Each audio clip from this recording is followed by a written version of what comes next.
It's now time for the World Brief, and we start with the campaign currently taking place in the United States as former President Donald Trump held a battleground state rally to tout his economic plan and recalibrate his campaign amid a tightening race for the White House. In a 90-minute speech in Asheville, North Carolina, Trump pledged to bring down consumer prices and increase wages through permanent tax cuts, energy policy reforms, and eliminating environmental protections. The stop on Wednesday was the second rally for Trump in 2 weeks, marking a slower pace for the former president's campaign. He vowed to rapidly drive prices down and make America affordable again in his second term. He argued that the Biden-Harris administration has broken the U.S. economy, asking the crowd, "Does anyone here feel richer under Kamala Harris and Crooked Joe?" And I quote.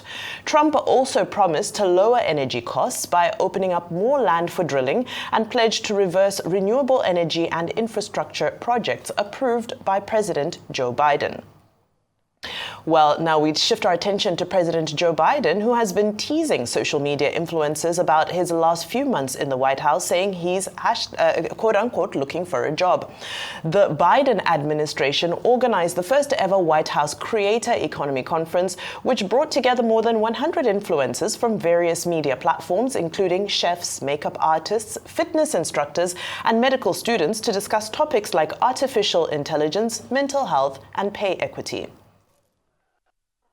House. Now, is that the real press or the fake press back there?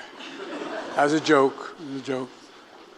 I tell you what, I have a bunch of grandchildren, and with all due respect, they don't read the same newspapers or watch the same television I do. They listen to all you. Listen to all of you. Look, I want to welcome you to the White House, and I'm glad you're all here. The fact is that... All right. Well, in other news, the World Health Organization has declared Mpox disease a global health emergency. The WHO's designation of Mpox as a public health emergency of international concern is intended to prompt emergency response by member countries and to begin preparations against possible outbreaks of the Mpox disease in their territories. It will also afford them the opportunity to share vaccines, treatments, and other key resources with poorer nations. This will be the second time in 3 years that the WHO has designated an Mpox epidemic as a global emergency.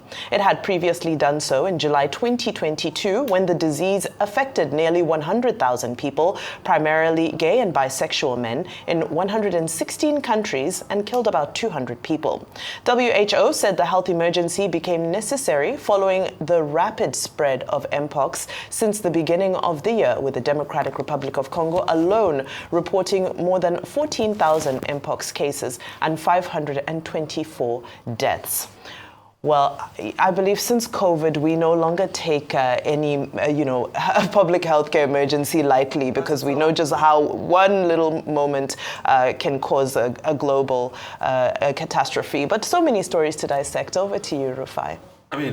So Mpox is out there. We should take precaution. Even before COVID, I think we started to take public emergencies, health emergencies seriously when we had the panic that Ebola gave to us when we had that index case in Nigeria. I think that was when we even started the culture of hand sanitizer, but we stopped. But I think COVID just reminded us of all of this. So we should take precaution. Comes out of Congo, and it's been ravaging that area for a while. And Tedros Ghebreyesus says they've got their hands on it. People should take precaution. As regards the speech that Trump gave, you see, that's why I said he will never tell you the truth. What he will not tell you, says things are getting tough. That for the first time since 2021, inflation got to less than 3%. I'm sure you saw that Vimba yesterday. And all the indicators of cost of living started coming down. There was no negligible growth in the cost of grocery. There was no negligible growth across all parameters and other items that have been bought in America. He brought down inflation from 9%. So the arguments we had that other day, you can now see why we say you can give this one a chance rather than President Tinubu would have not been able to settle inflation. From 9%, he brought down inflation to less than 3%. And that's what Biden has started doing to the American economy. Trump, on the other hand, announced a raft of tax cuts. In fact, why is even campaigning in North Carolina? I thought North Carolina was a safe zone for the Republicans. The last person that won North Carolina was Obama. It's always easy for them, but it's to show you the Kamala Harris effect. He says he's going to cut taxes on tips. His tax cut initially is going to end in 2025. He's going to bring up another bandwagon of tax cuts for his rich friends. He says, oh, we are going to stop the growth of the green energy sector. The green energy sector has added more jobs to America in recent times. He says, oh, we are going to cut all the caps. We are going to produce a lot of raw energy again. A lot of raw energy that is adding to global warming and global crisis. So a lot of people keep slamming him for even the incoherence of his tax deals. And that's the question we should perpetually ask Trump. What is going to be the policy direction? Is it going to be yet again a coalition of his rich friends, all the Goldman Sachs bankers that's going to pack in his cabinet, like them Steve Mnuchin and co? Is that going to be it again? No, America is pivoting towards somewhere new. That's just it. All right, so North Carolina, one of the key states in the American elections, and like you mentioned, a Republican stronghold, at least since Obama. And that's perhaps why Trump had made a big statement that he was going to keep Obamacare, or the health care that's popularly called Obamacare, to appeal to the voters there, especially those who were aligned with former President Barack Obama.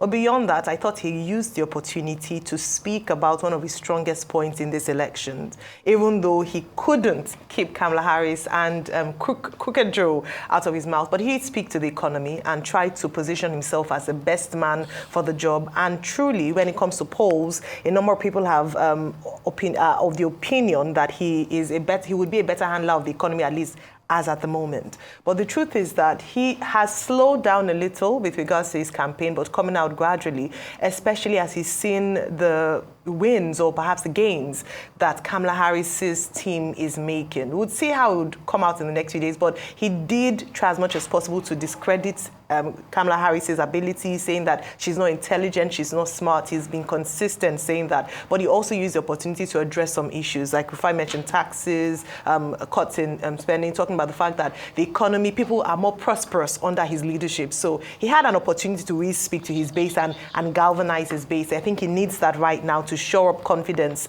in not just his party, but also people, and see that, oh, there are still people who really support him, and that it was just a honeymoon period for Kamala Harris, as is mentioned. Now, let me talk about the thing that is touching my heart this morning, which is Mpox, which was formerly called monkeypox.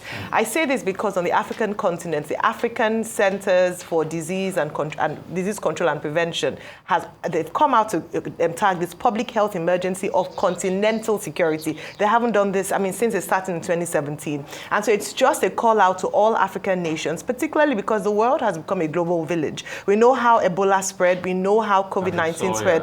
Yeah. Yes, and August, I don't know what it is about the month of August. Maybe it's a change. It was the same August. I just saw a few days back when we were just honoring the lives of nurses and doctors who had died during the incident case of Ebola. So it's important for us to mention that. It presents as rashes, some symptoms. It's a viral infection, and the transmission rate is quite high. So people need to be very careful, especially if you go to areas that have been, Kenya, Burundi have been mentioned. If you visit these, the countries in this area, please take more precaution. And I hope and I believe that the CDC in Nigeria will also heighten information, training for their staff to be able to recognize it and be able to deal with it. But we're on alert right now, but don't panic, just ensure that you take precautions. All right. Absolutely. Very quickly, before we move on, just touching on, we're all for some reason, we're all heavily invested in the American election. Now, I know that the Trump campaign team, had hoped that this would be his first speech where he would focus on the issues, but Donald Trump can't help himself. He always has to throw in those snide remarks, and he always has to make it personal.